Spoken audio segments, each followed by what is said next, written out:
আপনি জানেন কি পৃথিবীর প্রায় ৮০% অনলাইন জুয়ার পেছনে মূল নিয়ন্ত্রণে থাকে মাত্র একটি দেশের হাত। হ্যাঁ, অনেকেই শুনে অবাক হবেন যে মাল্টা নামক ইউরোপের একটি ছোট্ট দ্বীপরাষ্ট্র এখন বিশ্বব্যাপী অনলাইন জুয়ার কেন্দ্রবিন্দু।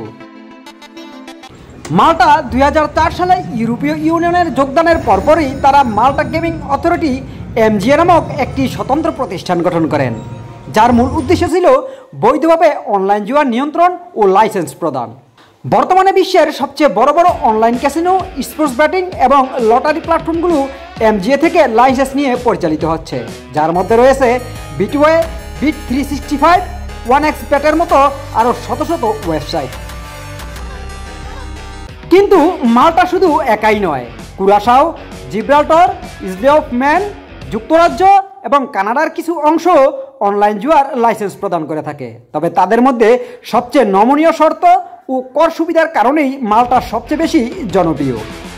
এই দেশের অনলাইন গেমিং সেক্টর থেকে বছরে আয় হয় প্রায় ৭০০ মিলিয়ন ইউরো, যা তাদের জাতীয় অর্থনীতিতে গুরুত্বপূর্ণ ভূমিকা পালন করে।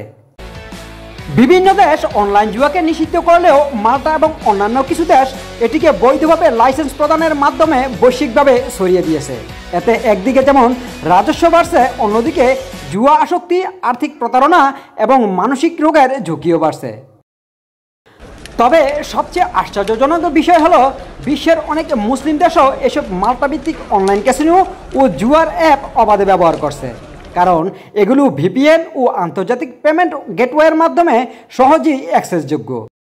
তাই এখন প্রশ্ন হচ্ছে, শুধু লাইসেন্স দিয়ে কি জুয়াকে নিয়ন্ত্রণ করা হচ্ছে, নাকি লাইসেন্স দিয়ে সারা পৃথিবীতে জুয়াকে ছড়িয়ে দেওয়া হচ্ছে? আপনার কি মনে হয়? অবশ্যই কমেন্টে জানাবেন। এমন গুরুত্বপূর্ণ তথ্য সবার আগে পেতে আমাদের চ্যানেলটি সাবস্ক্রাইব করে পাশেই থাকুন। জানা অজানা তথ্য, মোহাম্মদ মিজানুর রহমান।